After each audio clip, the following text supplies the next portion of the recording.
do you think that this temple is trying to undo the good work that we are trying to do here? And when I say good work, I mean, not the wanton bloodshed of innocent people and children. Are we following a righteous path? I don't know.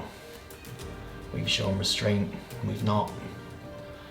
I don't know what's real, I don't know what's not.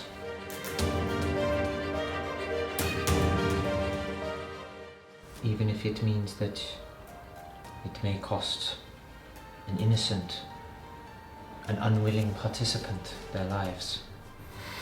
Perhaps.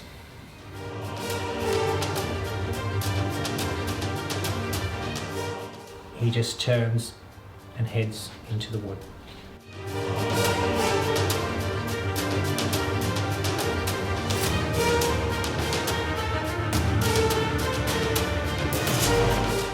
Why not lure them out? Fine, light the fires. I think this could be a good idea.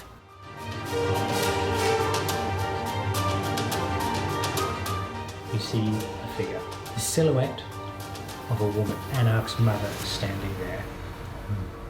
You cannot see her face, but you know that she's looking at you.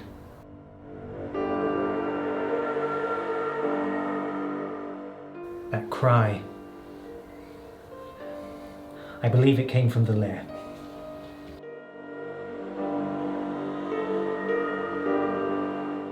Is this unusual? Yes, very.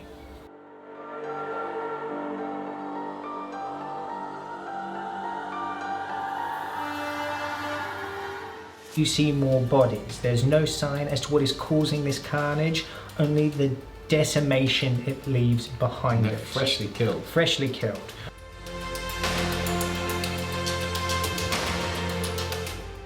This is it. This is Gregor's dead. Prepare yourselves, for this will be a battle to the death. With that, he kicks the doors and they fling open.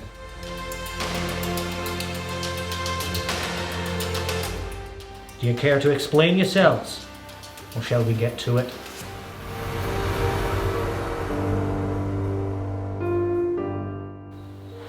Shrouded in blue flame, hovering above the floor. Oh, she's back. Her skin is burnt and cracked with weeping wounds. Her hair bellows in the wind. Where her eyes should be are orbs of blue fire. You recognize this as Anarch's mother.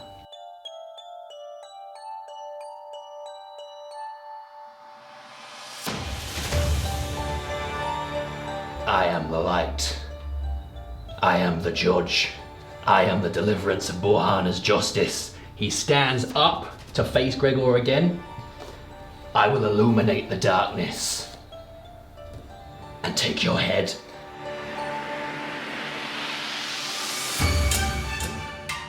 Now, I got you.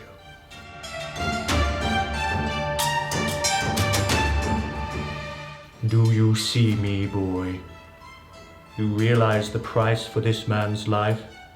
For her, it's worth it.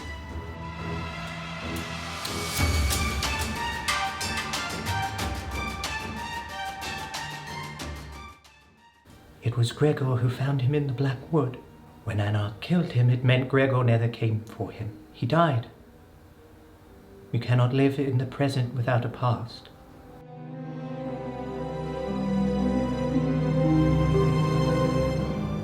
A war is coming. You must stop him. You must kill Baal. My time has run out. I can feel him crawling in my insides. May Bahana protect you. And with that, she drops to her knees and dies.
Welcome back, adventurers, to this chapter 15 of the Ritual of the Blood Temple.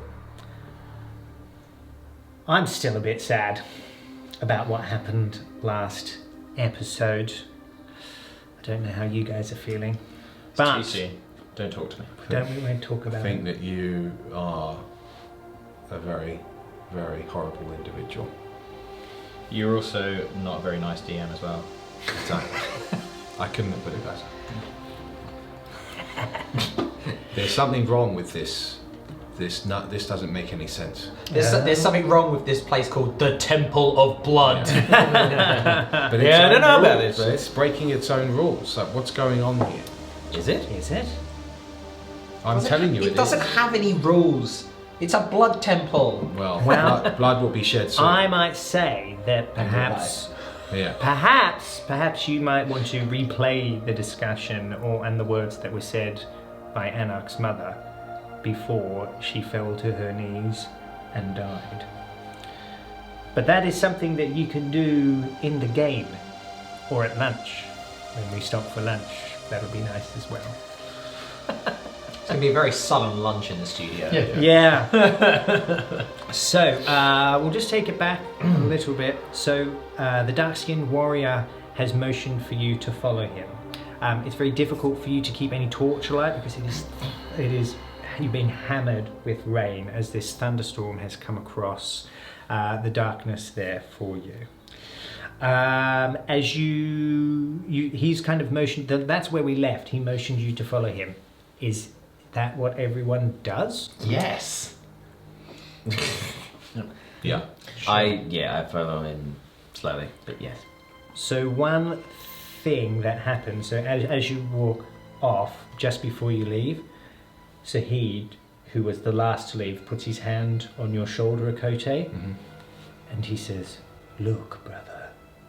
And as you turn around, the body of Anarch's mother is no longer there. I'm shocked, and I immediately run over Yeah, to where she was. she's gone. There's no sign of that.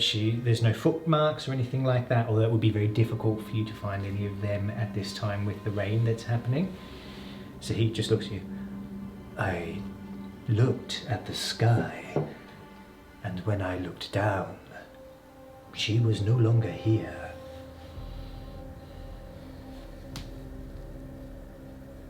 Did we finish his trial?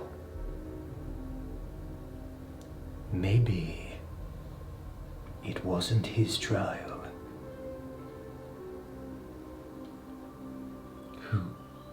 Whose was it then? Hers.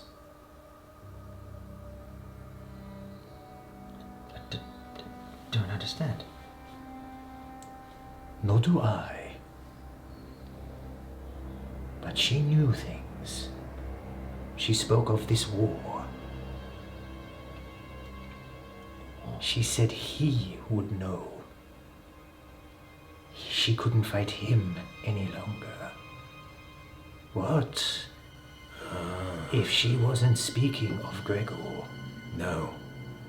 She was speaking of the spirit that spoke through Gregor. Maybe.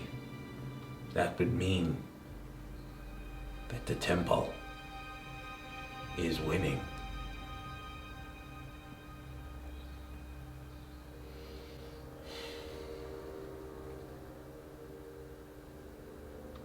It is hard to say exactly, but, well, there is something amiss here.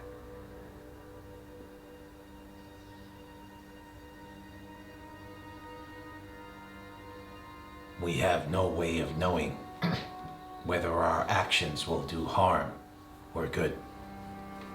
That is true, my brother. But what other way was there to?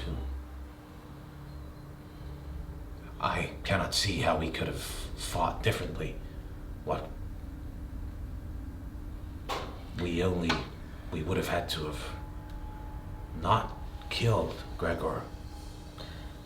I'm wondering if maybe fighting is not always the way to win.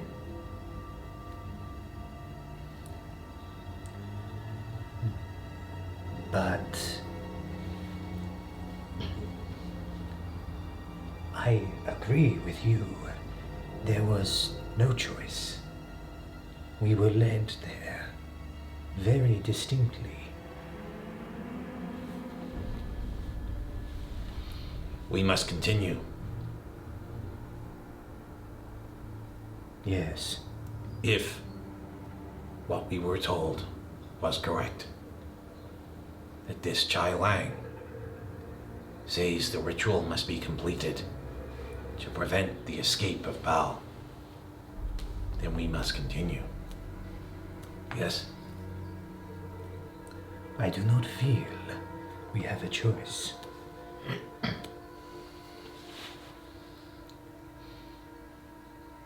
Whatever is at the end of these trials, we will face something, whether it will be from within or without. It was Chai Lang who said that perhaps we are here to kill a god. If he is weak enough, this may be possible. I have not seen a warrior strike as you did, Jericho. Bohana is with you.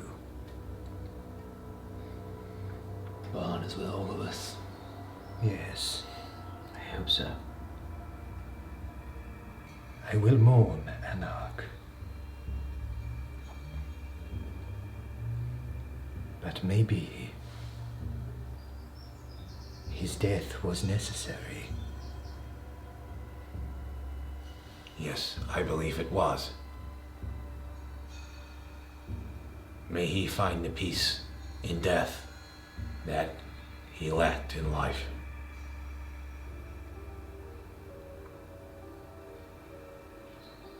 At this, the dark-skinned warrior who had left, he kind of comes back and he's kind of looking at all of you.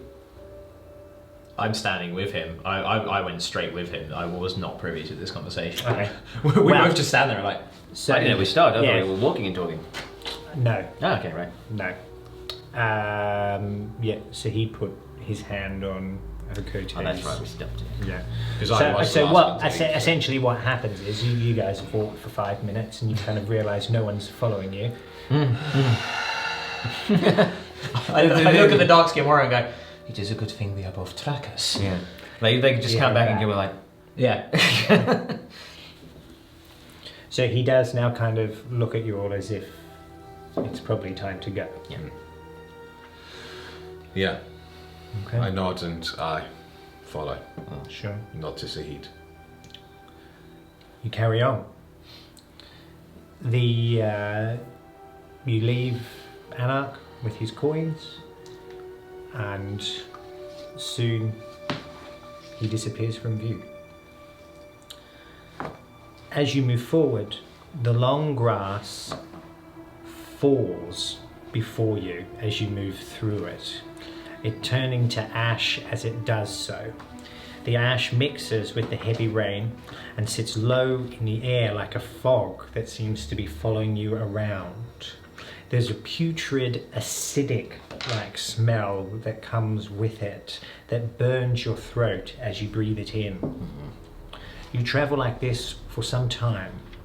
How long exactly is hard to say, but you would wager a guess it's been hours at this stage.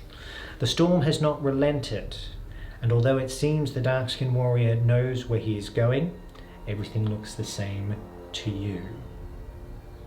Is there anything you would like to do at this stage? I'm good. So it definitely looks like the dark-skinned warrior knows where he's going. Yes. We can see that quite clearly. Yes. Yeah. You write The it down. storm has not relented, and although it seems the dark-skinned warrior knows where he is going, Yeah. everything looks the same to you. Yeah. Yeah. Okay, cool. I immediately question him. Are you sure? No, I just checking to see if that's clear to us, or were you just kind of following blindly going, just, you know what? I can read it. I can read it. That's fine. You're good? Yeah. Okay, very good. I just clarify. In character, we know, I guess. Okay, yeah, that's what I was clarifying. Yes. You see, well, he's leading the way. Yeah. Groovy. Okay, cool. Right, in that case, I'd like you all to make a perception check, please. That is a natural 20 plus 5, 25. Woo! 10. I rolled a 15, perception taken, so it's plus 2, 17. Wisdom? That's plus 4 actually, so 19. Sure. 9 plus 2, so 11. Okay, very good. And so what was yours there, Jericho? 10. 10. Okay. So, Pollux, Rin, and the dark-skinned warrior. Oh well. And just the dark-skinned warrior. The dark-skinned warrior seems to hear something before all of you, but you hear a different kind of growl, and it is not a thunderous growl. It seems to be coming from all around you. At first, you two mistake it as more thunder, but then another flash of lightning goes off, and you see pairs of yellow eyes watching you from within the long grass. Another crack of lightning thunders above you, and then they pounce. Leaping from the long grass, you see grey, dog-like figures. 4 of them launch themselves on, 3 of them rather, launch themselves onto the dark-skinned warrior who was up the front, and then many more descend upon you. They resemble wolves, but their fur and skin hang loosely from their bodies. They have no muscle, and their skeletal frame protrudes through their skin. Because the majority of the party seemed to hear this, they will not get any advantage for doing so. We're just going to roll for initiatives. We'll be right back.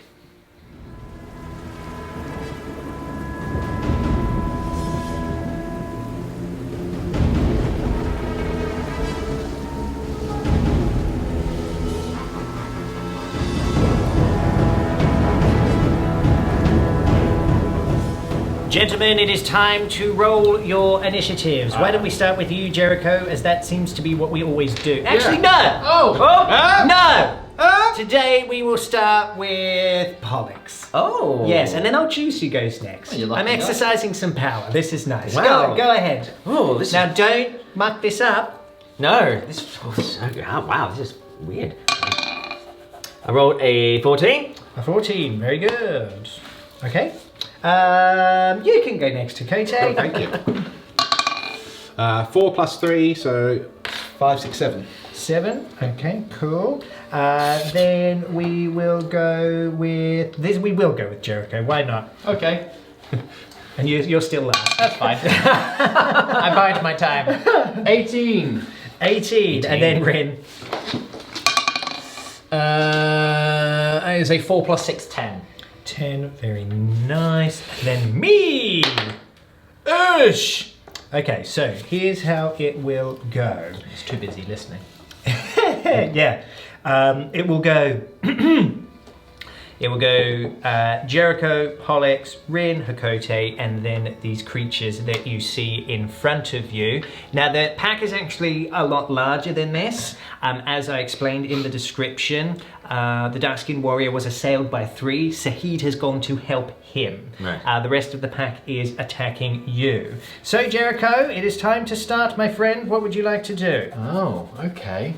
Well, That was really weird. I'm not sure what kind of tone that was. Very well. Delicious. Right, well, I will move forward and engage with this beast, and I will strike down upon its head and gouge its brain out. Or not, because that's a 3. Right, very good. Well, I'm glad we made you go first. We'll come over to you, Pollux. Right. So, is it still raining? Yes. Cool. So, so as this one here, he's kind of like squaring me up, leaping towards me. I put my hands up, I put both of them in a sigil. Some of the rain starts to kind of form icicles as it starts to fall around me, and then hovers in front of my hands and go whoosh, like this. And like to this guy here, I'm casting Chill Touch. Okay. This guy over here, Chill Touch. It is a 12 plus 5 makes 17. Yes, it does. That's a hit. Yeah. So it's D8. Kill him. Hi-yo! 2. Cool. I said kill him. Okay, very good. Yeah, so a little bit of like skin kind of opens up, and you can kind of see like a bone moving underneath there, but it seems not very perturbed by what has just happened. Yeah. Yes. Okay, very good. We now come across to Rin. Okay, so the one in front of me that's kind of emerged, I dash forward with my swords raised, and on my way, I mutter, "Yatame." I bring the scimitar across with one attack, and then, now I've used my bonus action for Hunter's Mark on this one. However, with my Gloomstalker subclass, which is what I chose at level 3, It's quite gloomy right now. it is. I get to make an additional attack on the first turn of combat anyway. And if that one hits, it does an extra D8 points of damage. Whoa! So that will be the green one for my Gloomstalker attack. Sure. So, well, that is an 11 plus 5 on the normal attack, so 16, and 9 plus 5, 14 on the Gloomstalker They're attack. both hits. Excellent. Hey. Yes. So, I don't like this. I need more dice because I've Hunter's marked him. And then I add a D8 as well for my Gloomstalker. So I have 2 hits for D6, another 2 hits on the Hunter's Mark, and a D8 on the Gloomstalker. And then I add 6. Okay. It's a 1, a 2, 5, 10, 18, so 24 points of damage. So I dash forward, and in this almost this blur of motion and sort of shadow, I kind of almost flicker in and out a little bit. Yeah. And the scimitar just drives into its neck, and the short sword underneath his jaw, and I just and you do exactly what you say. But and you actually remove like the bottom half of this thing's jaw, and it kind of like spills out, and like it does kind of drop down, but then these yellow eyes just kind of look up at you. How many points did you do just then? 28. I did 2. This is what happens when ranges hit. Was it 28? No, sorry. 24. Sorry. Yeah, 24. Yeah. Like this thing seems to, whatever's powering it, it doesn't seem injured, but it's almost like the energy you feel start to leave whatever's making this thing move forward. But it is still slowly getting to its feet, but it is not in a very, very good way at all. Very cool. Wow, that's so much damage. Okay, we're going to come over to you, Hakoto. I'm going to have to make these guys tougher. Okay, right.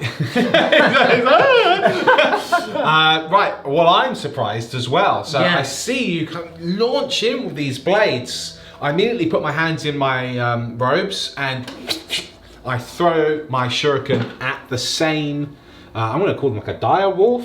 I mean, my name for them I've written down is Demon Dog, but that's cool. Okay, that's good. Right, so I'm 9 plus 5, so 14. That's a hit. Okay, so the first one, because the shuriken just do the exact same as my size actually. So 3 plus 3, that's 6 points of damage. Okay, very nice. Is it still standing? Yes, very much so. I beg your pardon? Yes. Sorry, what? I didn't stutter. It's still standing. So you've just done 6 damage in total. Yeah. Yeah, okay, so what happens is Well, I'll do the next side. Okay, fine. That's the next shuriken. That is 5 plus 5, 10. That's not a hit. What, are they armoured? Yeah, a little bit. I've got some things going on. What actually happens is your first shuriken just goes straight through it, and it actually pierces through the ribs and out the other side, and just goes like disappears out into the long grass, and you can just see this hole through there. That's disturbing. And it doesn't seem there's much going on as far as organs in there either. It's like no muscle. Also, you've lost that shuriken now. Forever. Yeah. No, Yeah. because it's in the long grass, isn't it? Don't go into the long grass. I go into the long grass. Lawrence, wait, the wolf. Don't go into the long grass. I'm in the long grass. He was never seen again. Yeah. Well, Play dramatic music. Okay, cool. So it will now be their turn to attack back. They launch at you from all sides, one wolf on each of you. We'll start with the one that now has this weird hole in its stomach as you have lashed out. But I threw that the one that was attacking, that Rin attacked. You realise this? Oh no, I thought you threw it at another one. No, that's why I was so surprised it's still alive. Oh no, that one is dead then. Really? Yeah. You did 6 wins? Yeah. Yeah, that one's dead. Yeah, well done. I thought you were throwing at the one in front of you. No. Oh, yeah, So he would have died on the first one. We'd Yeah. still say the second one missed anyway. Yeah, But what I would because have done it just did, from the yeah, attack- because it did. what I would have done with the Agree to description. disagree. So I would have flung the shuriken to kill it, to finish it off. Kosei nods, go, and then flings the other one, which misses this one as it leaps at. Right, sure. Okay, let's do that. But this goes into its head. So the one that you hit, it goes into its head, and that you literally it shivers for a moment. Its eyes go from that yellow color to just nothing, and it just goes. Dunk. Good. But you still lose the shuriken. No, because Well, the one that missed went into the long grass. Went into the long grass. Yeah, don't go in that grass. Forever. Don't go into the long Don't go in grass. there. It's forever lost. Yeah. my shuriken. It's gone now. All right. So the three attack you now. They all dive into the people who are closest to you. We'll start with the one on Pollock. So these claws, suddenly as they get clipped, you almost hear this shing as these bone-type claws go out of their hands. So the first one, as it lunges onto you, well, let's see what happens. He lunges onto you with his claws, and they latch into your chest. When he goes to snap at you, though, Pollux, you manage to get out of the way as he dodges. But you do take a total of 6 damage as these claws pierce into your chest, and this thing is tearing down, looking to reveal the gooey goodness that is inside your body. The next, That's good eating. the next one on you, Kosei. So again, goes for this one goes to just snap you twice. So it goes to snap you once on this leg, tears out a chunk, and goes for the second leg to do the same. They are both hits. Ooh, My armor class is 15. yes, I know. Doesn't matter. Well, if it makes you feel better, I rolled a 15 and a 16. No. Yes. I did. So you take a total of 3 plus 6 damage. So you take a 9? total of 9 damage as a Got it. chunk from your leg is removed. Ouch. We then go to the one over on you there, Jericho. Yes. So this one is climbing up you, looking for some sort of place to put its teeth into because you're covered in plate mail. Seeing that is indeed your face, it snaps twice at your face there. The first snap misses. The second snap is a hit. Oh my He goodness. takes a chunk out of your face, which does a total of 4 damage Ouch. as a chunk of your nose is removed. Hey, I need that nose. Yeah, well, For smelling. no more smelling for you. Right. There's no more smelling. That's it. And all your perception tests are at disadvantage for the rest of the campaign. Because you can't smell anything. no you nose. go, ooh, what's that? There's nothing. Yeah, I There's know. a lot of I cooking know. flesh smells in this campaign, so maybe it's not a bad thing. There's been 2 in like 15 episodes. I feel like it happens a lot. I don't like it. So I'll do without my nose. Okay, fine. I just go. Wait a minute. Just. If it's 2 and cooking 15, that's like what, 15%, cooking flesh ratio. That's very unpleasant. That's a lot of cooking Yeah. flesh. Yeah. It's delicious. Right. Okay. Here we go with some fava beans. Right. So now that will come back around to Jericho, the noseless warrior. Cook his flesh. Well, now I'm smell blind. I suppose Smell I better blind? do something else. What is the official term for if you can't smell? There isn't one. There is. I there? can't remember it off the top of my head. There's actually, without getting too much into it, some people are born they don't have a sense of smell. Oh, okay. Well, I suppose that makes sense. Yeah, But it's very sad. That would be horrible. Yeah.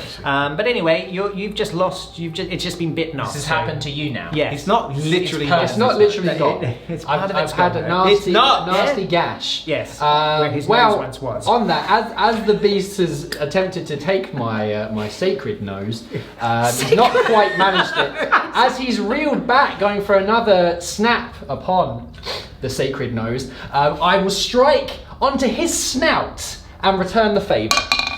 On a natural 20. Get off my nose! Yes, that is a critical boop to the snoot. Excellent. Yeah. No. Unfortunately, I don't have any spell slots left, so no more divine smites. However, Okay. this is 2d8 damage.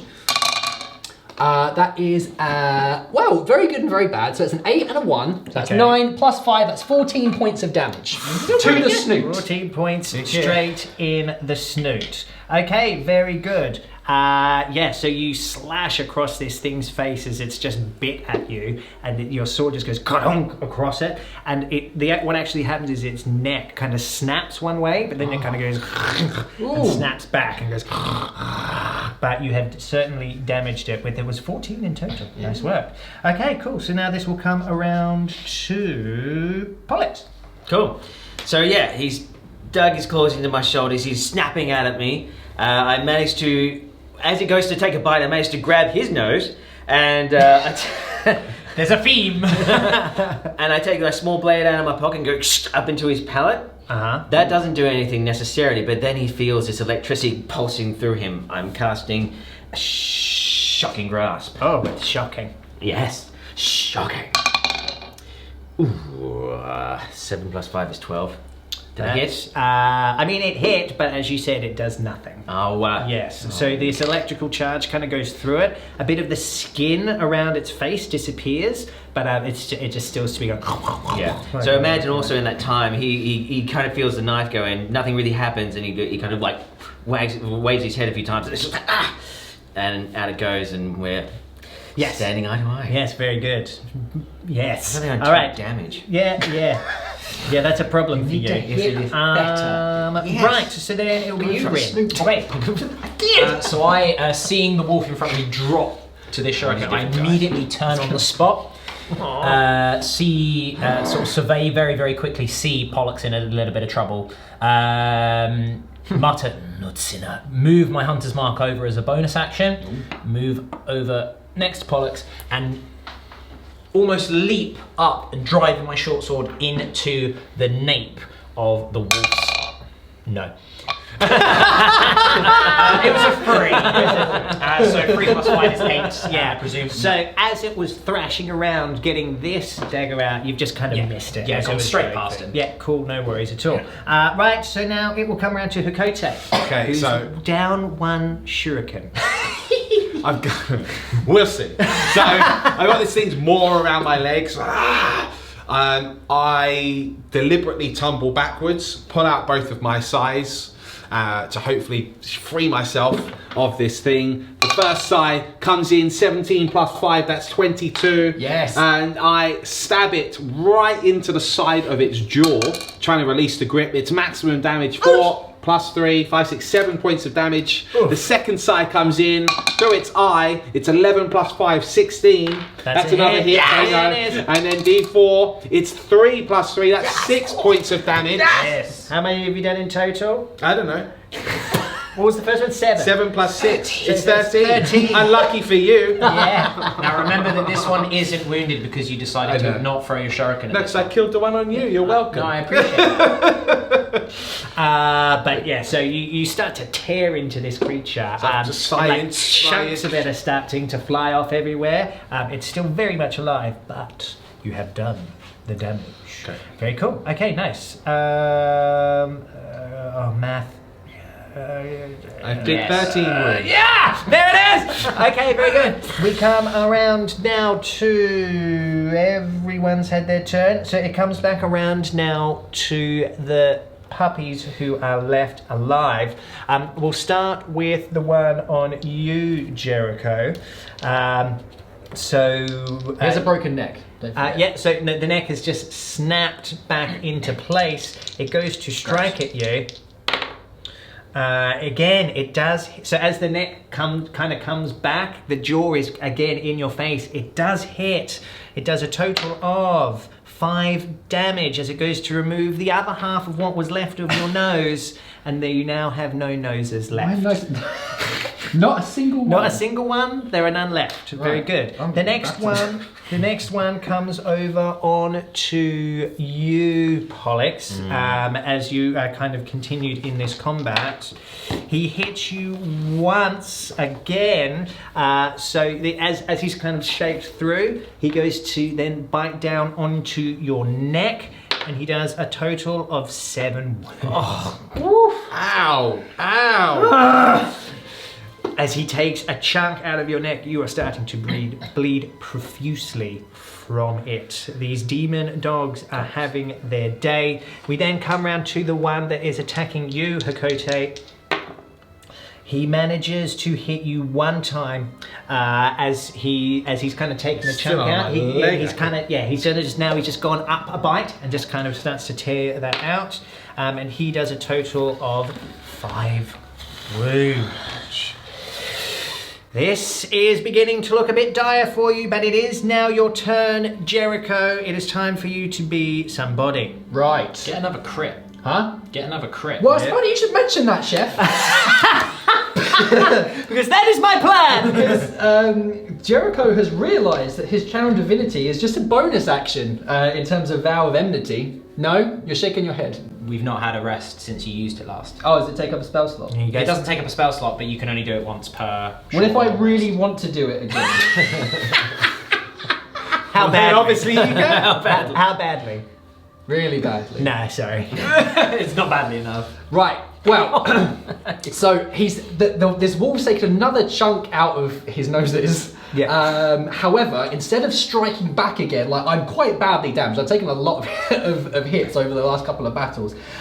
He sort of takes a step back and holds his shield up. He raises his gauntleted fist out and makes a fist like this.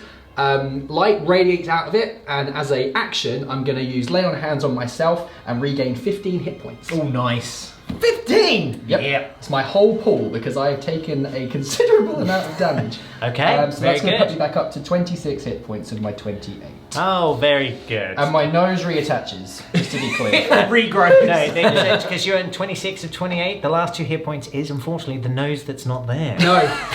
He's Oh noes! I just imagine it's broken, he just puts it back into Yeah, place. okay, very, very cool. Great. Okay, so now we come over to Pollux. Can you do some more damage?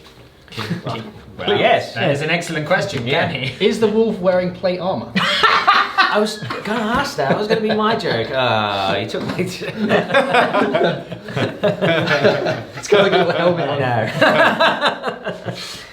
Wait, bones conduct. No, they don't. Okay, so so yeah, he's taken all this damage. He's been hit. He's gone to the ground. This wolf is kind of rearing up again to make another attack, and he comes back at him again. He grabs the wolf like from under, and like up in his armpits, and the wolf's going. Ah, ah, ah. I'm casting Shocking Grasp again. Come on, baby. 17 plus Yes! 5. Yes! You hit Yay! him! I rolled a different dice that time. Okay. 7 points of Yes! damage. That's better! Yes, it is. Power. Very The nice. Senate. I am the same. Okay, very good. Electrical energy pulses through this creature. It kind of, but it is not yet put down. We come over now to Rin. So as this wolf has been held up, he's like electricity coursing through. This short sword just slides into its skull. That's an 18 plus 5, 23. Slides It in is. real nice there, Chef. And he is now Hunter's Mark as well. That is 5 plus 6 plus another 3. That is 14 points of damage. Dead puppy, dead puppy, dead puppy. No. Oh, No. What? Like sliding it out and seeing it still snapping away at Pollux. I then, using the scimitar, I just flick it under as in a reverse grip and just slide it across his belly. Okay. Waiting for entrails to come out, but I bet they don't. It's a 15 plus 5 is 20. So again, 2d6. That is 4 plus 3 plus another 3. That is 10 points of damage. That is the killing blow. Woo! So you do your across this thing. Again, nothing really happens. You kind of feel it. It just scratches across its ribs. But again, you kind of see the energy of this thing. And it just kind of drops to the ground. And okay, very cool. As he drops, I immediately about face and move over side by side with Hakote. Okay, very nice. Very nice. Well, it's funny you should mention Hakote because it's his turn. Oh. Yes. Okay, so I've got both sides stuck in. It's at this moment that I coil one of my arms around because it goes up to take a bite out of my torso and put my arm around its neck. I do an 11 plus 5, 16. That's a hit. Okay, and it is 2 plus 3, 5 points of damage. Okay. Is it still? Oh, yes. Okay, and then the second is, it's a 3 plus 5, 5, 6, 7, 8 point. So 8, so I'm assuming a miss. Yes. I will then spend a key point to attack again. Oh! 3 of blows. What is I'm guessing it's a 9. It was a weird Yeah, that's a 9. angle. What's your plus? So plus 5, 14. That's a hit. Okay, and then the damage is 1 plus 3, so another 4 points of damage. Oof. Yeah, well done. It's not dead. So, right, well, I've got my arm around its neck, and you start to hear this cracking as its vertebrae start to pop. And it's horrific. Both sides are stuck in its body, and it's dead. It's not dead. Okay. But yes, it is now. Again, you can feel like whatever's propelling this thing is starting to leave its body, but it still has its grasp on it at this time. Very good. So it will now come around to the wolves. We'll come back to the one which is fighting you, Jericho. So this energy of healing is just going to, and this thing almost like shies away from it from a moment, but seeing all of the great work that it's done has just dissipated. It goes to attack you again, furiously snapping at that nose which he wants to get rid of! He's just hungry. He wants some And something about the energy which is going through your body stops him from doing any sort of damage. In fact, I like to think that he actually bit down on you as the energy went through and it kind of recoiled as you did so. Cool. Died. This one now, backed into a corner, being attacked by the pair of you, goes to slice it. It's kind of, as it's going out, goes bites and then bites at both of you. So the one on Rin, armor class 14. That is a hit. He does a total of 5 wounds there. We then go on to you, Hakote. He does not manage to get purchase on your leg this time. Because I've broken his neck. Yes, okay. You've actually bent the neck that far in a direction as I've come next to you that it's lunged into me and I've gone, oh no! Right, we come over to you, Jericho. I believe. Oh, sorry. Yes. Is it me? Yeah, there's only 2 dogs left. Oh, how exciting. Yeah. Right. Well, with my golden radiance and my newfound vitality, I'm going to put this puppy down for good, strike through its neck, and kill it. That is an 11. In total? Yes. So with your classes? Yes. Okay, that's a miss. Okay. Okay, very good. So yeah, you've got too much energy. You're overpowered and you overcompensate and just miss completely. There's too much going on. We come over to you, Pollux. Right. So, seeing this wolf kind of being destroyed in front of him, he's still kind of heavily damaged. He's in a lot of pain. He collapses to the ground and he kind of, you could hear him scream in frustration. His eyes start to darken and then he sees the wolf attacking Jericho over there. He kind of lays his hand into the ground, like being in like a dirt ground. It's quite moist. It's probably muddied and stuff like that. It's raining. Yes, it's raining. Yeah. So I wasn't asking. I was telling. It's probably moist. Though, yeah. So you see like a path of voice just broke there. A path of ice just kind of goes up through the mud towards this wolf, and a big spike comes up right through the middle. Well, at least that's what I hope happens, because I'm casting Chill Touch. Yes. Come on. The touch of chills. The Touch of Chills. It's 14 plus 5. That's a hit. 19! Woo! Right. D8. That's a D8. Yes, it is. 5. Oh, okay, very nice. So yeah, this spike does kind of pierce up into this creature. and it's kind of stuck on it for a moment, and then it just snaps off and continues to attack Jericho there. We'll come around to you now, Rin. So as I've jumped in to help Hakote and he's moved the neck over, he's gone to bite me with my, so I've held my armor, it's taken a big chunk out, but I just drive the short sword into its ribs. That's a 5 plus 5, so 10, so I'm guessing no. No. So then what I do, I yank myself free and I just slice him across the face with my scimitar. That is a 60, yes, 16, my dice pip is slightly... 16, That's that's a 16 hit. plus 5. So that is a hit. He's not been hunter's marked. So it's only 1 plus 4 points of damage. Okay, very good. So I guess I slice across whilst bleeding all down my arm, and I almost just scratch the skull. Yeah, I you guess. just take like what actually had like a chip of bone just goes, but it doesn't seem to incapacitate it. So that will be up to you now, Hakote, to do so. He's just Both at attacking the same twice? time. Right, so 8 plus 5, 13, and 3 plus 5 will be a miss. Yeah, But 13 is a miss. is a miss? Yeah. Oh, really? Okay. Yeah. Has been. Okay. I continue to grapple. Okay, yeah, so as you do, you guys grapple, the battle continues. It now comes around to these last 2 puppies, both of which now are definitely on their last legs. Again, it snaps out at both of you, trying to bring you down before it is slaughtered. The first one on Rin is a miss. So it snaps out at you, but that chink, whatever you've done to it, seems to have kind of dazed it a bit. The second one on you, Hakote. Your armor class is... 15. That is a hit. So he launches, chomps down. This time it's on your Achilles heel. Okay. And you can feel the tendon start to snap. And he does a total of 5 damage. Are you dead? Nearly. Yes. But he's now... So you've got this thing on your foot. That's them. Oh no, we've got the 2 on you, Jericho. 2? Well, 2 attacks. Oh, okay. Yeah. 2. Surprise! Skywolf! Death from above.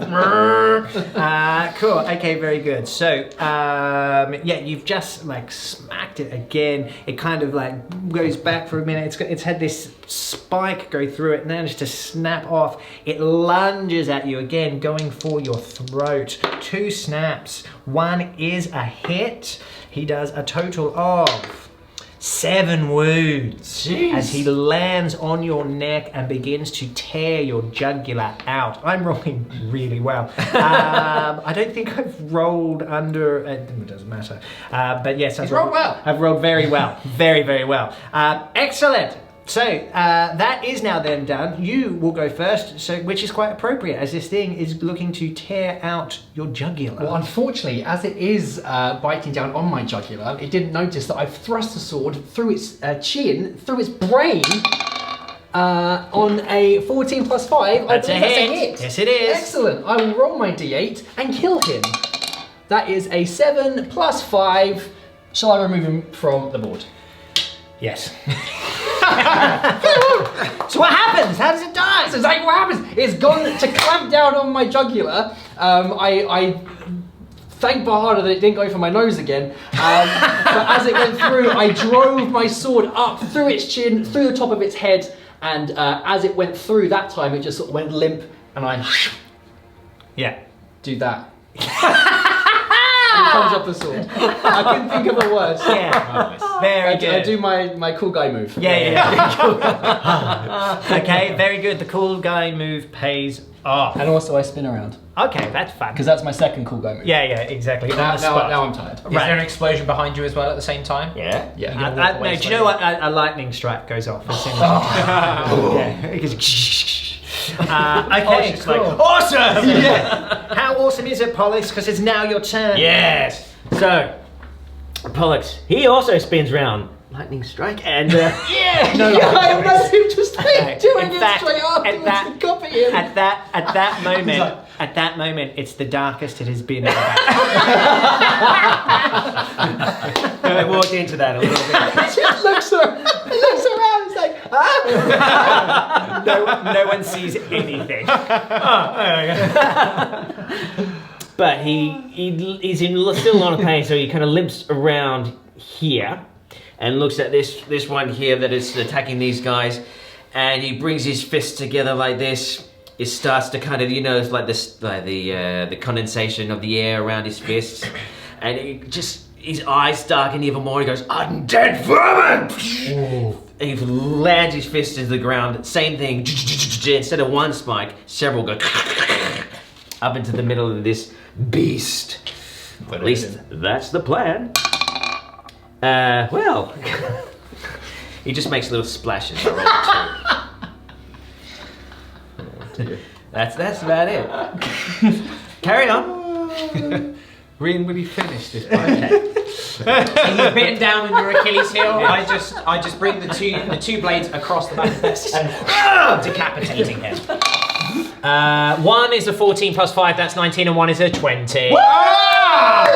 Right, just describe how it dies. Yeah, I literally just, he's bit down on Hakote's Achilles heel, like doing the sort of thing that dogs and wolves tend to do, and these two blades just across its neck, and the head falls. It's still attached to your ankle at this point, but the body just falls limp, and it's removed. Very good. You have defeated the demon dog. Yes. All noses in place. We will be back in just a second. Go grab yourself a little beverage or maybe a snack and join us shortly.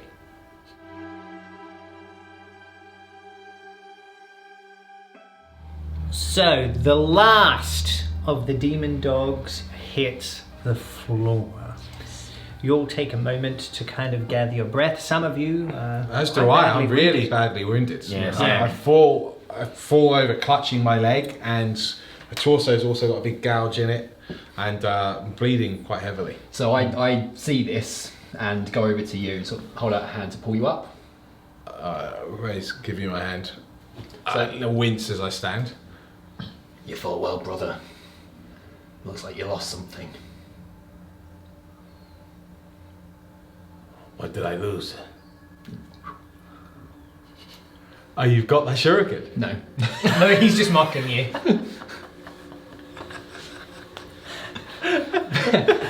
but I reach onto my belt and bring out a hand axe, and it's beautiful. And now it's you don't have a nose. No, where are you going with this? I wave it in front of your face and put it back in I your regard it. Yeah, so it's pristine, like really amazingly well forged looking thing, beautiful leather wrapped handle, gold clasp at the bottom, and you can see the same symbol that I have on my eye patch is etched into the blade. Ah. I spin it around in my hand, give it to you. I'm cautious at first, and then I take the weapon. I feel the weight. You giving this gift to me? Aye. You fought well. Don't lose that one. I will protect it with my life. Thank you. So mechanically, it is a thrown weapon, so Sure. you can use that instead of your shuriken. Yeah. It's a simple, hand axe is a simple weapon, so monks class That's simple really weapons. For as- your Also does reference, D6 damage, so you yeah, can do a it's a bit more punch. D6 damage. Okay. So you're welcome. Upgrade. I literally have no use for it. So I'm too busy smiting. yeah.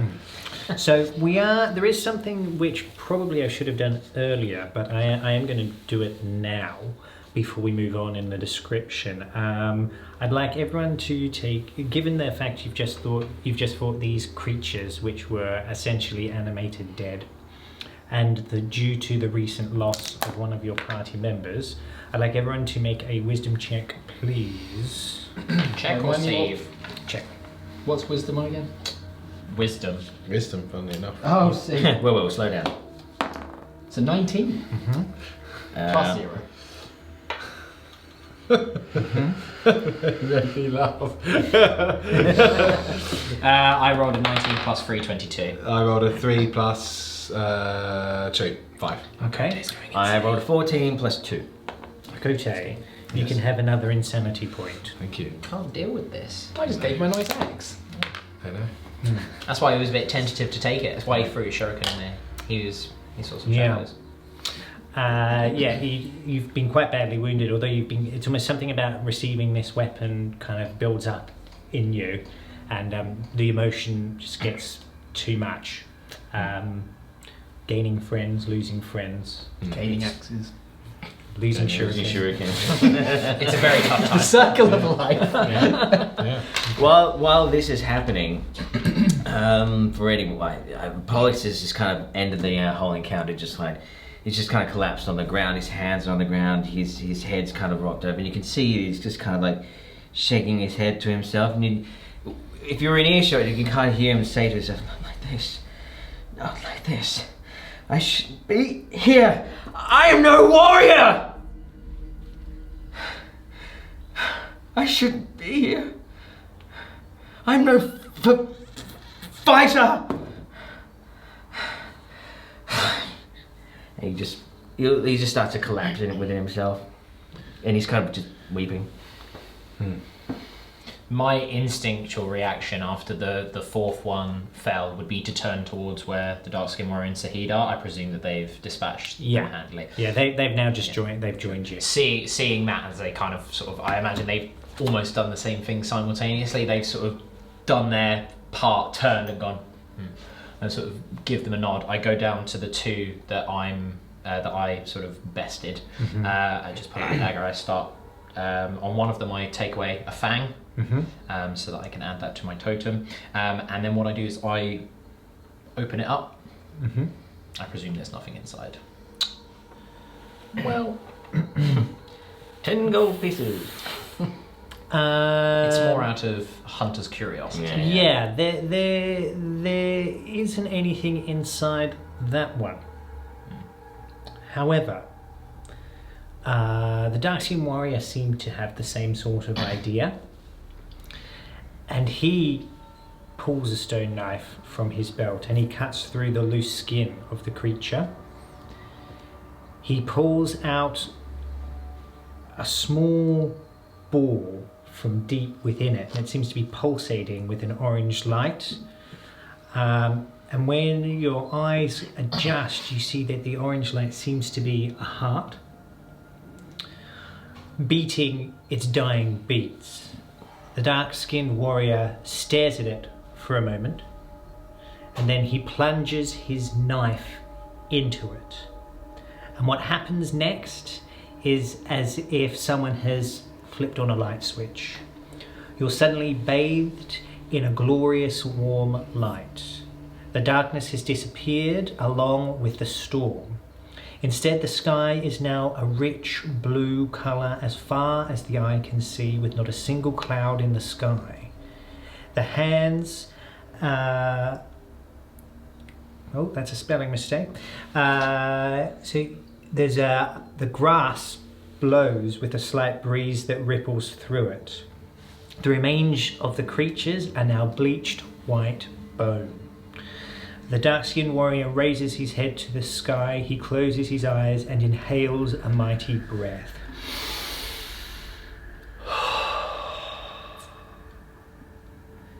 He looks at you all with a great beaming smile. It's the first time you've seen him smile like this, and you realise he may not be as old as you thought he was. He looks at the sun beating down on him, turns to his left and heads into the long grass. Momentarily, he returns and beckons you to follow him. So the long grass is now, it's changed colour as well. It's like this golden sort of, it's quite nice to look at. It's still the same level of height though, but it's dry. So he kind of takes off, and then his head comes back and he kind of beckons you all to follow him. Sahid, having seen what happened with you, has come over. And he puts his kind of hand. See, my brother, Samsun is never far away. He is always the light when we need him most. You may not be a warrior, but you can fight. You are here for a reason. Whatever reason that is, Well, we shall see. But it will be up to you if you want to survive this. Bear that in mind. With that, he follows the dark skin warrior off. Pollux slowly gets up. He looks up and takes in a deep breath himself, and he doesn't say anything. He just contemplates what he's just heard and moves on. Cool. I take it that when they've sort of broken the grass line rather than tree line, Yeah. It doesn't like the other. No, this is like long, it's long grass. It's proper, It's- yeah. Not weird ash grass. No. Okay. I'd sort of, I've chipped away with the tooth, just listening into everyone discussing and sort of just keeping an eye on. Added it to my totem. So when you look at it now, it's not the same sort of dark grey bony colour that it was. It's changed. It looks like a bleached white bone which has been in the sun for Well, it was very long a time. it was a fang, so Yeah. it's now sort of looks a bit more like but it's like bleached. a bleached colour. Yeah. I sort of added that. I put away my dagger, sheathed my scimitar and my short sword, and I look to the others because it's just us four in the clearing at this point, or in this little part of the clearing. One day there will be a trial that is not under the blazing sun. Are we prepared for another one? I have a feeling that it is our large friends this time. I'm actually staring through the long grass because I imagine we've made like a path as we've waded through this long grass to get. Well, where you've kind of come from before, Yeah. I think, as you remember, the grass was kind of disintegrating into nothing. Yeah. As you turn there, you are not. That is not there. You again have ended up in this sort of clearing. The bones of the creatures that you fought seem to be there, but the grass is fully grown all around you. So when he disappears from this little spot that you seem to have ended up in, Yeah. other than that, you're surrounded by grass which is taller than you, and you can't really see that far. Okay. Well, I'm looking back in the direction that we would have, in theory, come from. Sure. I'm just staring Okay. at it. You can't quite make out my expression, but it's clear that I'm not really listening to what you've just said. Are you ready? Oh, well, I said I kind of walked on. Oh, you gone? Yeah, Oh. I've He's already ready. Sorry. Okay. Yeah. So I said I moved on, so I assume I wasn't around for this. Right. Okay. I'm gonna unclasp the heavier parts of my my cloak and my robes, just muttering to myself about the blasted sun, blooming heat, all that nonsense. I sort of affix it to my side, and I head off in the direction. I begin to head off, see the grass. I immediately just pull out my scimitar again, and just start hacking my way through. Sure. I'll follow on. Do you follow on? At some point. At some point. Do we need to double back for you after 5 minutes ago? Not again. I'll probably Looking pretty certain. definitely. Exactly. No. Definitely, it's a good couple of minutes before he sets off. I would have doubled back for you at this point then, and just Okay. waited at the sort of. I would have said to you two, like, we can follow on with the path. Will not be too difficult to follow you, because I presume it. Whilst it's not like Yeah, I mean, disintegrating, you're it's starting to trample through Yeah. it as well, and you would know how to track Yeah. and all that sort of stuff. I say to these two, and also he's a big boy. yeah, it's true. It's true. I'd probably be able to hear you. Clunk, clunk, clunk, clunk. Oh, it's hot. Yeah. Oh.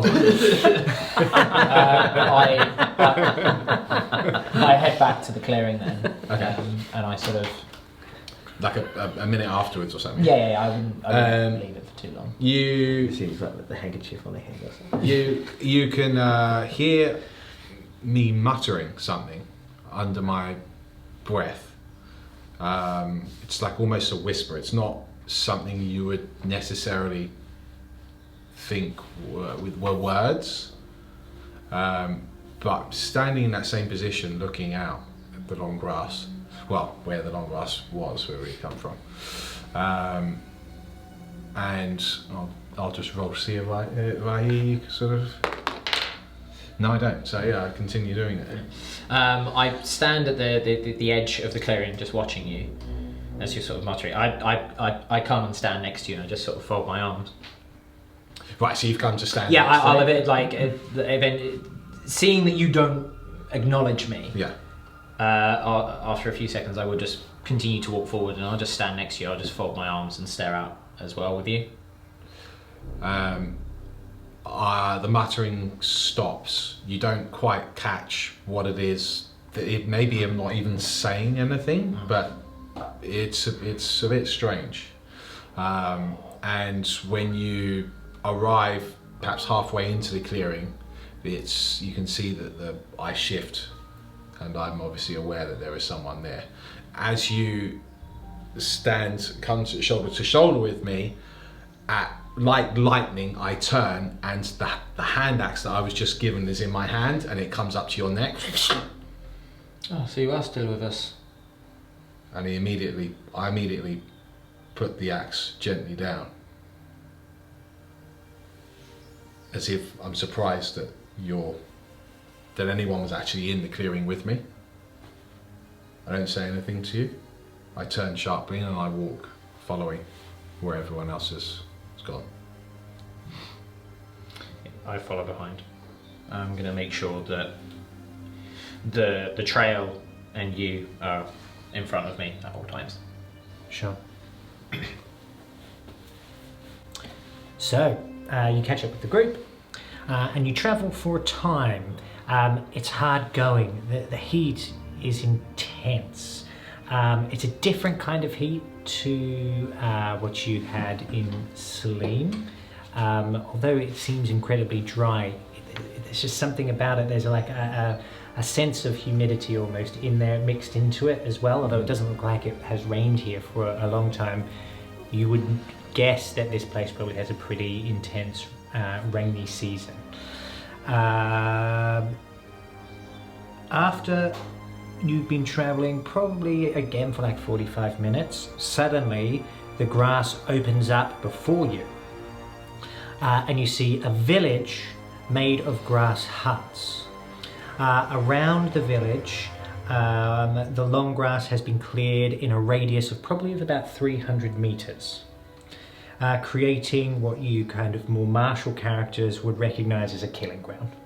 So they can't be, assailed on. Yeah. At a glance, you'd say there's probably about 60 huts in the village, so it is sizable. There is now, you also notice there's a wall defending the village. There is no wall defending the village, forgive me, but there's a dry moat. And as you get closer, you can see it's filled with wooden stakes sharpened at the end for whoever would be unfortunate enough to fall into it. There is a drawbridge of sorts that seems to be weaved from dried grass, and it is held up by some sort of pulley system. It's quite primitive. The dark-skinned warrior, as he gets closer, he raises his spear above his head, and he's almost started to jog towards this village now. In response to this, you hear 3 short bursts on a horn.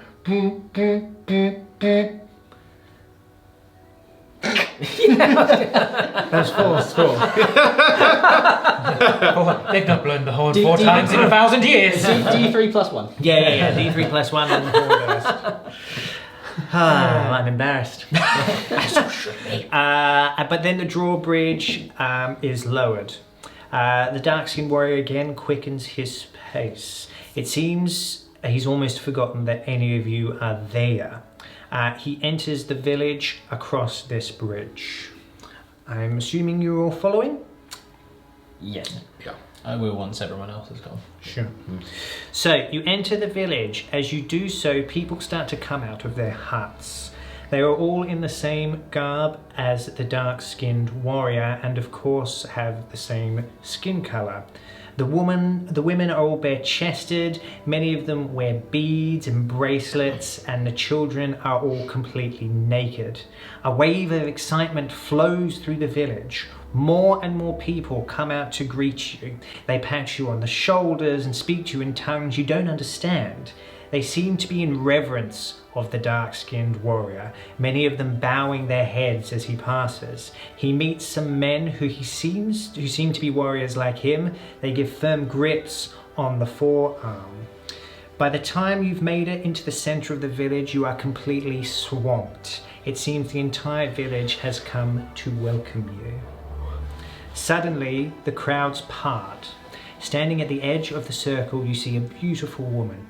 She wears long red beads on a necklace and wears golden braces on her arms and ankles. On her hip, she holds a young girl who is suckling at her breast, and by her side is a young boy who looks at the dark-skinned warrior with his fingers in his mouth and expectant eyes. When the dark-skinned warrior sees them, he drops his weapons. The young boy runs towards him. He sweeps him up in his arms and spins him around. The boy laughs uncontrollably. The woman is hot on his heels. She almost knocks the child out of the way, tears running down her face. They kiss passionately. As they do, a great cheer erupts from the entire village. The dark-skinned warrior then takes the young girl in his arms with a tenderness you would not think possible from such a man. The young girl immediately begins to cry, being taken away from her meal. He quickly gives the child back to the woman, but not before giving the child a mighty kiss on its forehead. As quickly as the cheering began, it stops. From the crowd, an old woman approaches. She leans on a gnarled branch. She's completely naked. She wears a necklace made from some animal bones, and her hair is long and grey, plaited with beautiful green feathers. The dark-skinned warrior drops to one knee as she approaches and bows his head. As he does so, the rest of the village follows suit. What do you do? Well, I seeing that, I immediately just bow as well. Yeah, I follow suit. It takes a moment because for all this time, Pollux has been he's never seen anything like this. Well, that's news. Anything like this in his life. And he's just kind of watching this all happen, like mouth agape going, this is incredible. Until then he kind of snaps and realizes what's going on, and he goes, he's still aching a bit from his wounds, but he does manage to get down to bow properly. He gets what's the deal here. Sure. Yeah, Jericho just bows his head. Sure, cool. He's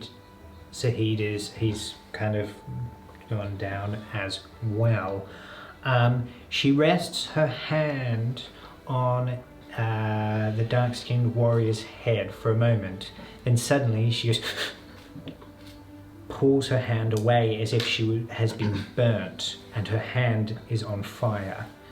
Realizing the village is watching, she regathers herself quickly. She has this air of importance, but not arrogance about it. She just sits in the knowledge of knowing who she is. Her hand was on fire? No, it looks like right. that. Yeah. She yells something in a loud voice in a tongue that none of you understand, and the rest of the villagers cheer once more. They all run off in different directions. The dark-skinned warrior turns to you with a wry smile. He bows his head quickly and turns, heading off with what you can only assume is his family. The old woman approaches you. It appears we have much to talk about. But not yet. Rest. Tonight we will show a feast for the return of our son, Mumbabi. There we will talk. Leia will show you to your resting place.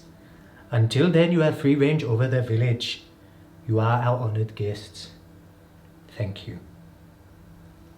With that, she turns. There's actually a couple of other women that have the same sort of feathers in their hair that are kind of hovering around her. They seem to be not a guard as such, but they seem to be her servants, followers, acolytes. A small girl comes up to you all and kind of looks at you. She it just has a big smile on her face, and then she kind of turns on one leg as little kids kind of do, and then she marches off into the village. You are assuming that that is Laiha, and that that she's invited you, as children do, to follow them. I rise and follow. Yeah. Very good. When you raise up, I rose up when she started addressing us. But as we go, we rise to follow the child. I do put my hand on your shoulder and I say, Apologies for what happened. You surprised me. I just look you up and down. From what I have seen, Hakote, I should not be standing for you to apologize. That is true. you don't know if he seems embarrassed or, but it's certainly out of character. I get this big smile on my face seeing that. Do not be embarrassed, my friend. Mistakes happen. We are all human. I kind of flick my own ear at that. I smile at that. But, and then my face goes like deadly serious. Your head must be in this game. I know. As Jericho likes to call it, this great game of the gods. This temple's trials are far from over. In fact, this one has only just begun, and already we are beginning to lose you. This cannot happen. There was something in the grass. Yes, your weapon. No. Something else. Following us? I think so. Probably more wolves, stragglers. Was this grass when we had begun the trial? Or was this the grass when we were in the temple with the dead ashen grass? The temple. Well then, that should tell you all you need to know. Come along. We must rest, we must eat. And I look up at the sun. Explore the delights of this very hot land. Similar to your own, no? Yes, although even there is not as hot as this. Oh. Samsun is strong here. Well, I'm glad it is not only me that is suffering. As you say that, I look down at my leg and visibly wince slightly as I take some weight off of it. I then motion to follow the child and limp off after them. I keep pace with you. I don't offer you like a shoulder or an arm or anything, but I'll keep pace with you. Yeah. Jericho goes as well. He's sort of making a beeline to the closest bit of shade that there is. Like he's beet red. He's hot. He's the man. His beard that was kind of braided and nice looking is sort of going. It's actually really fuzzy. Yeah. Like he's not looking great. He's going for some respite from Samsun. Very good. So, with that, the small child leads you to a large grass hut on the edge of the village. Inside the hut is a small cooking pot at its centre and grass beds made around the sides. The floor is made of dirt and there's a hole in the centre of it which you know is designed for the smoke to go up. At this stage they weren't expecting anyone, so it just appears to be what it is. There's no food cooking or anything like that. The young girl smiles at you all and kind of watches you for a bit curiously and then leaves. So you now have time to rest if you would like it, or you can explore the village. May I suggest resting as your friendly dungeon master? I was just going to say, Pollux basically just makes his way beelines it to the nearest bed. Just takes a couple of layers off and just falls asleep almost instantly. Sure. Yeah, I quickly go outside. I just sort of sit down in front of the doorway of the hut, tracing some runes for Viriana for a few minutes before I get back up. And I don't sort of go to sleep, but I just sort of I just close my eyes, rest for a bit, sort of back up against a wall, I guess, Sure. for want of a better word. Sure. I move in. Pollux obviously takes one of these areas to himself. I find a space where I can put down my head and dress my wounds. Yeah, and Kote goes to rest. Sure. Yeah. I just sort of like clang, clang, clang, clang, like get on my arm up as quickly as possible. Just go, oh, bloody hell. It's just Very good. So all of you can take the benefits of a long rest. huzzah. Yay. I'll let you update yourselves. Then we shall continue. I'm ready. Yep, I'm saying. Yep. Very good. So, as the sun goes down upon the plains of Nyambane, the sounds and smells drift through the village of the preparation of the feast. These sounds kind of awaken you. Whatever is cooking smells incredible. You can hear the sounds of drums starting to play, and there is, even though you're kind of on the outskirts, there's a general feel of excitement that you can just feel starting to pulsate from the village. At this stage, you are free to do what you would like. Are we still in the hut? Yes, We're you've still just awake. you've just woken up, Okay. or stopped resting, or you may have been awake for a little while. But yeah, it's so it's coming to nightfall.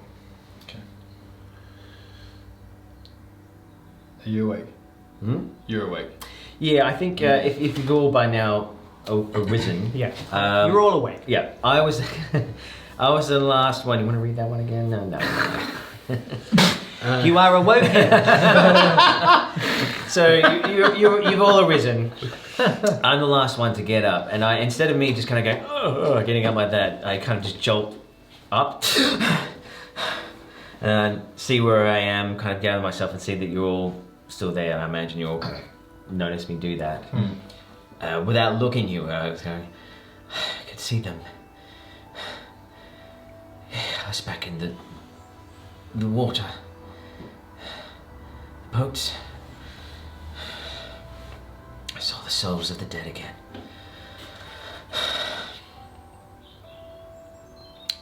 And then he just looks at you as... Sorry. I'm fine. Are you sure about that?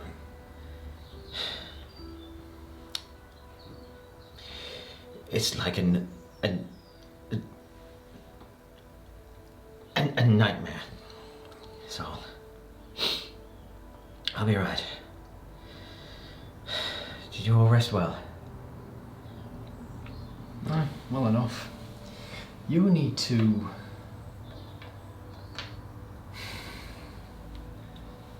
You need to regard yourself, lad. You've been doing better than you might think. We've not seen your friend for some time. It hasn't been easy. It's not as if he doesn't want to come out sometimes. Has he been speaking to you? Sometimes. What does he say?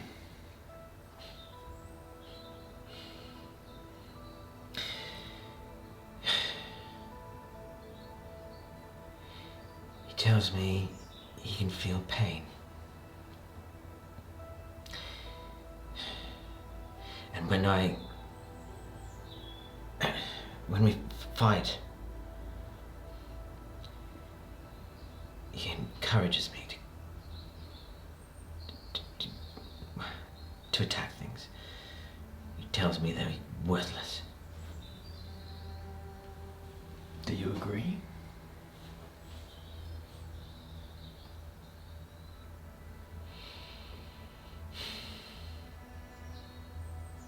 Nothing is worthless. And yet the words of encouragement to attack, probably a good idea if we are under assault. That's the thing. I try to be peaceful. Sometimes, I'm sure you all know better than I. Sometimes you just have to. Sometimes, when something is that sick, and he kind of, it's like he's looking inward when he says this. Sometimes you have to put it down. This is not the world that you know, brother. Sometimes you have to unleash that venom. That thing inside of you, you seem to have some kind of control over it now. It's getting harder. Maybe you should tell it what to do. Unleash that power. Use it for good. Think? If you can find a way. It's got its claws around you. Maybe you should try and do the same. You might have a point. Thank you. Just remember, Pollux, without you, your passenger is nothing. I He think would do well to listen to your whims. I think he knows that too. Make sure you remind him. Yeah, Pollux raises a bit of a grin with that and just kind of gives a slight nod. Almost, you could almost see in Pollux, there's a little bit of a, how do I put it? Where he was adamant that he's no warrior before, that little kind of quality comes out in a little, even if he didn't mean it, just a little bit as he just kind of grins and gives you a nod. Sort of resolve. Resolve, that's a good word. Thank you. Welcome. I look over at Hakote and just sort of give you a slight nod. I'm standing. It's definitely seemed more like myself. Seemed really beside himself yesterday. After what happened in the long grass. I've actually got a little clasp where on my belt where the axe now hangs, and I've got the axe out of my hand. And whilst you were talking, I was manoeuvring with the axe, and it's like a Mohican warrior style, using one of those like a tomahawk, and it seems to be that's given me some sort of focus. Jericho regards us, he's like this. Hakote gives you a big grin, he smiles at it and puts it back on his belt, and he goes, I have fought with warriors that use this weapon style in the past. It is my honor now to use your weapon with the same technique. Well, you willed it better than I could ever. I ever would. Don't know what to do with that. It's always been something to remind me of my order, but I don't need that anymore. It's for you to wield now. It's light steel. Light steel for heavy work. I clearly like the sound of what you've just said. Perhaps we should have a look around. We could probably do with finding a blacksmith or something of the like. If this is another trial, we need to be ready. The hole in the centre of the building, does it let sunlight in? Yeah. Okay, is it getting to dusk? Is it still... Yes. Okay. Yeah, so the suns are going down upon the plains of Nine. Nearly closing to Yes. Yeah, so I look up and I go, like, I would be very surprised if there was anyone working at this time. And So yeah, so and also, I mean, like I said, like the sounds of music and food are starting to pour into it. I mean, you're welcome to explore the village and stuff, but you kind of get the idea that this feast is about to kick off. Yeah, I essentially say the same thing. It's like this warrior, this Mumbabi. He is clearly a man of import to this place. A prodigal son returned. There will be feasting for him. If they are like my people, there will be many a great celebration. Whilst I'm saying this, I'm removing my boots and like my braces and my armor until I'm naked, and I just walk outside. Perfect. Awesome. Gaucher sort of turns his head slowly towards Jericho and Pollux. And then he says, "Don't."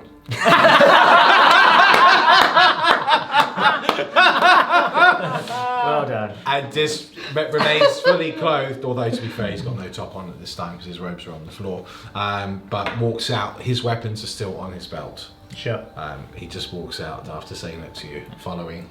The only thing that I've got on is my totems. Yeah. Sure. But I've left my weapons and my armor, everything else inside the hut. Yeah. So what happened? So Sahid has actually been sat like out. He's been meditating in the sun, and as you kind of walk past, he kind of goes. I just give him a nod. Yeah, Just yeah. sort of say, like, I point to the sky. It's Yeah. like, it is Nagar's time now, brother. You can hear Jericho like laughing hard in the heart as you go out, not quite being able to comprehend what's just happened. Yeah. So yeah, and then like, and then you just see Sahid. He kind of puts his head around through the door. Yeah, I've started to walk out, and I just shake my head. He just goes, very well. He stands up and just walks with you. Brilliant. I love it. It's epic. When in whatever this village is called. You're in the plains of Naombe. Okay, very cool. So you all go out. You go out into the village. How did this go down? Well, they're all naked. Yeah. So- So the men, they've got like a lot of the men. Seems to be that the elderly are naked. Like the warriors seem to wear loincloths. Oh, I probably would have had a loincloth on. No. Yeah. Describe Said it now. Okay, no, I go out and I kind of go, hang on a second. No, that's all right. I continue on. Yeah, that's fine. No, but actually, as you start to head towards the center of the village, like people who see, they look at you and they all like nod and there's just, they kind of look at the rest of you and kind of go, that's fine, and like on we go. They don't judge. The reaction seems to be, it's like, yeah, this person is good. They're doing a good thing. This is great. You reach the center of the village. And it appears that everyone is there, so good thing you didn't go looking for a blacksmith or something like that. 2 large fires have been made. Cooking across them on spits are 2 of the largest boars you have ever seen. Both are easily the size of a stock horse. They're enormous. Big old ball. That's a big piggy. Enormous. There's a group of men playing tribal drums around the fires, and women dance what looks like some sort of ceremonial dance to welcome back Mumbabi, and the children are all up and dancing and running around as well. At the head of one of the fires, you see the old woman sat on a wooden stool. By her on the ground sits Mumbabi and his family, along with some other villagers who seem to be of note.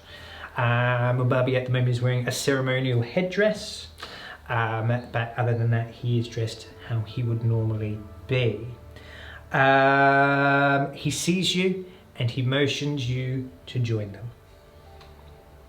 I lower my head and join them. Sure. So there was another family which was sitting around them.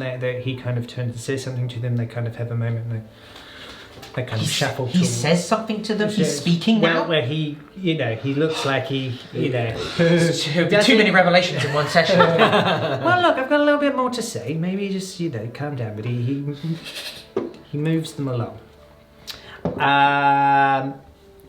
As you sit down, a group of young children come over to you. They've got wooden plates. They've got food on there. So they've started to carve these boars off the spit there. But there's also root vegetables on there, and it's got some sort of the fragrant smells are really fresh actually. If you start to eat it, it tastes incredible. Yeah. The flesh is just drips in your mouth. It's been excellent. I reckon as one of the children passes me my bowl, the festival for the senses for this guy. So he just kind of takes a deep breath in and he just goes, and he gives a big smile to the kids as they give it to him. It's like, this is, They kind of giggle at you and then they kind of take off. So for someone who really enjoys the food, there is a flavour in there that you've never tasted before, some sort of herb or something like that, which even from your area, which was farmland and stuff, you've never grown, and it is very satisfying indeed. It's probably the most wholesome meal any of you have had for a long time. You have a moment where you it feels like it's been a few days, but it also feels like it could have been a lot longer. Yeah. You're hit suddenly, like you get hit with, when you're so relaxed you become weary. What's happening around you makes you feel that way. It's just a celebration of life. The families all. This is clearly a very close-knit community. Everyone knows each other. All the kids are playing. The dancing's going on. The music is really calming. The food is really good. And dare I say, you all start to feel content.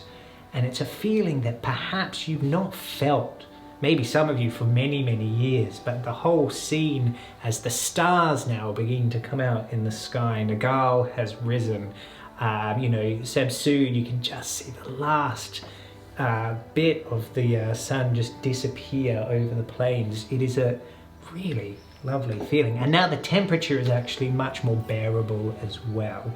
Still warm, but not blaring hot.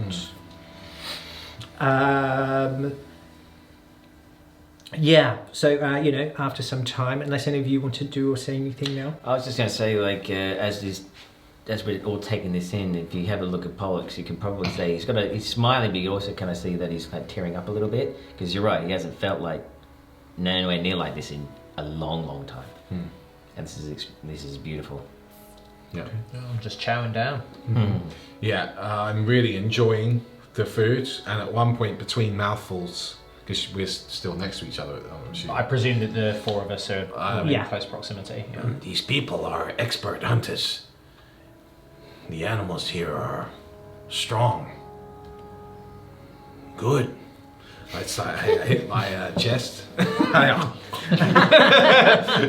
You see, there's a certain savagery to Hagote there, but he enjoys the hunts and people that prepare food well. Cool, great. So, Sahid is kind of eating politely, of course, but also he is eating quickly. And he has a smile on his face. His scar now is less kind of, it's less pink and kind of infected, and it's starting to get that white sort of stripe through it and stuff. And he's still, remarkably, you think it's gonna be there. It's gonna be a horrible thing, but there's something about Sahid, he's quite, in all senses of the word, like an attractive person. And this will only seem to give him an air of authority or more nobility about him, the way he holds himself. So he's happy. When the food you start to finish, the old woman, who you're kind of sat, not in a semicircle as such, but you're kind of like a little bit closer in, she motions to Mumbabi's family that it's time for them to leave. Mumbabi's wife resists her at first, but After a discussion in a language that none of you understand, she bows her head and she leaves, taking her children over to play with another family nearby. Mumbabi and I have communed through the soul circle. I have witnessed your trials, your pain, your loss. What you have seen and done, I have seen. Although he hides in the shadow, Baal is here. He watches us even now. Every situation you have found yourselves in has been engineered by himself. He believes he is winning, but he walks a very dangerous line. It was arrogant of him to send you to this time and not the past. For in the present there are things that can be done to help you. Already I have sent an emissary to the council of Ebahu. If Bahana is good, we will be able to send aid to your cause. He is becoming impatient, and that may be his weakness. These trials he has set for you, designed to break your spirit, can also make you stronger. You must unify as one. Only then will you stop his ascension and the second coming of the Demriag. For if you fail, we will lose all of this. The old woman gestures to the feast around you. The people of the village happily eating and drinking with one another, laughing and smiling. The drums play on in the background. The children dance around the fire. As I said before, it is a celebration of life. It saddens me I cannot offer you refuge here, as I fear this may be the last ray of Samsun you see for a long time. But if you tarry here too long, the power that binds you to the temple will tear you from here in any case. For although you are here, you are also not here.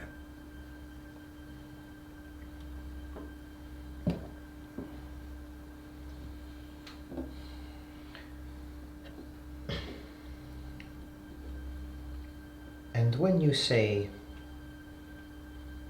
the present, and Baal and the temple have not sent us to the past, I look out at the feast. This is something that has been prepared for some time for Mumbabi's arrival. No. We did not know you were coming. The hunters were on their way back. It is almost the end of summer. We celebrate the change of the season this evening. Fortuitous, but a coincidence, I assure you. Yes, of course, a coincidence. Forgive me, wise one. But coincidences, I have seen quite a few of them over the last few days. Far too many coincidences, so forgive me if I am slightly skeptical that this is all not part of some, again, horrible trick from this temple. If you have seen what we have seen, as you say, then I must ask you a question. Did Baal exist before you sat in this circle with Mumbabi? Were you aware of him? As in, of the god. Yes. There were many generals that fought in the war in heaven. Baal was one of them. I must admit, though, I have not heard that name before. But that does not necessarily mean much. We have different names for gods here. Our people tend to keep to ourselves. We are different than the cities. We still believe in the power of the gods, but also our ancestors. Much like your people. It is difficult to believe in ancestors when you do not know your ancestors. But the gods, that I do. And Your celebration of the seasons. This too, I understand. What I don't understand is why this particular time. Is there anything that happens around the change of the seasons that we should be prepared for? As you have said, if you have seen our previous trials, we know that there have been certain aspects of our companions' lives that we have had to see. Obviously this, we are going in blind if this is indeed the present or the future, or quite frankly, who knows at this stage. Mumbabi has been gone from this village for 3 months. Why did he leave? He went in search of his father. Well, that would probably do it. I noted that. His father is missing? Yes. He left.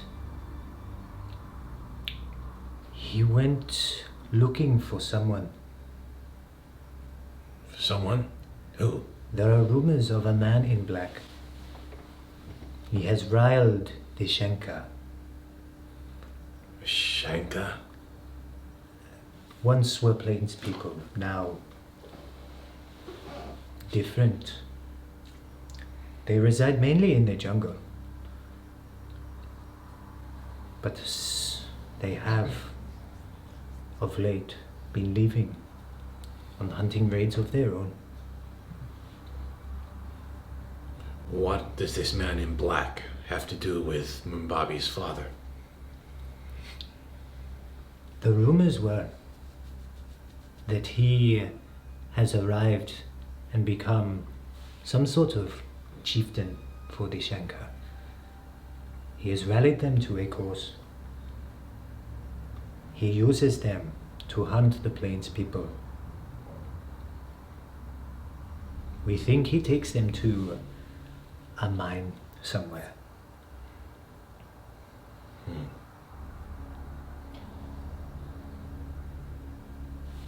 And that spiked moat around the village and the cut grass for the killing grounds. A precaution or a reaction? It has always been there. There are other creatures than the Shenka that stalk these plains.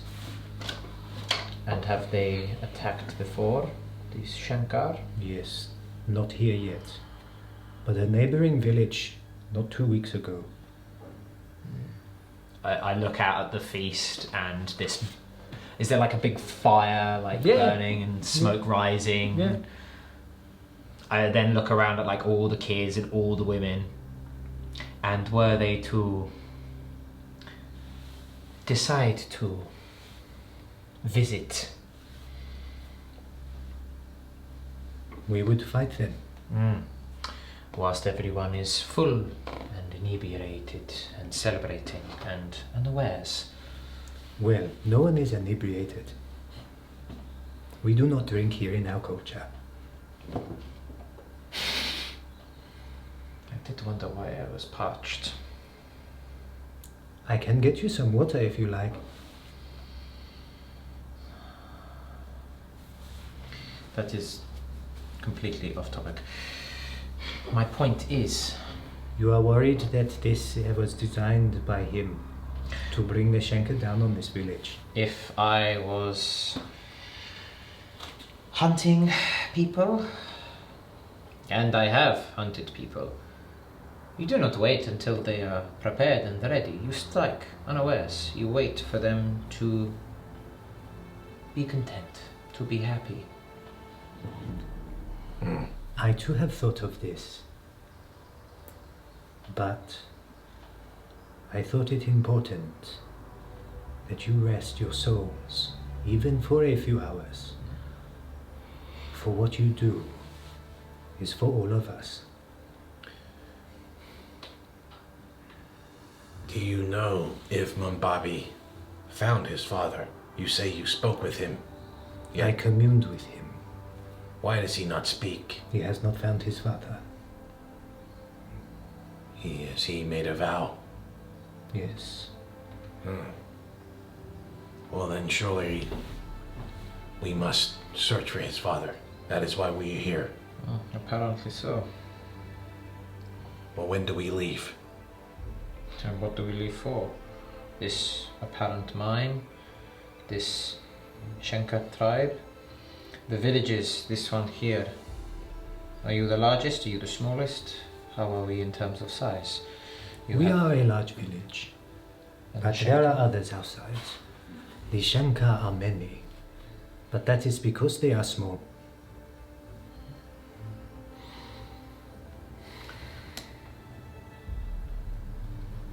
I look over at Jericho and Pollux. Well, I mean, it's not like we haven't fought an entire village before.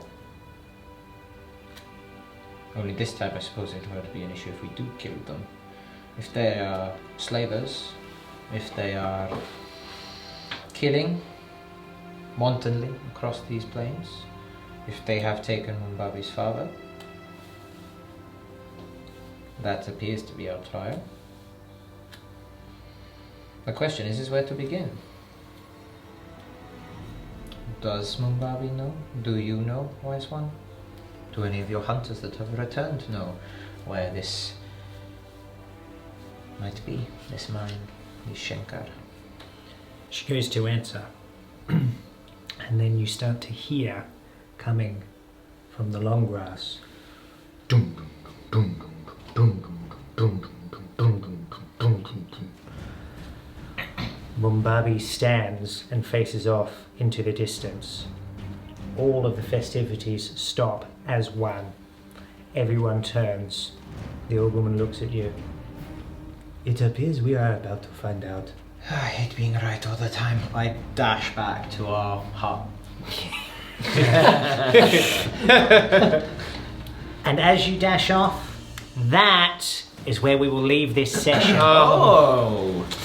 I hope you enjoyed that, everyone. Thank you very much for watching. Tune in next week to see what happens with the arrival of the Shenka. Until then, you continue to be adventurous.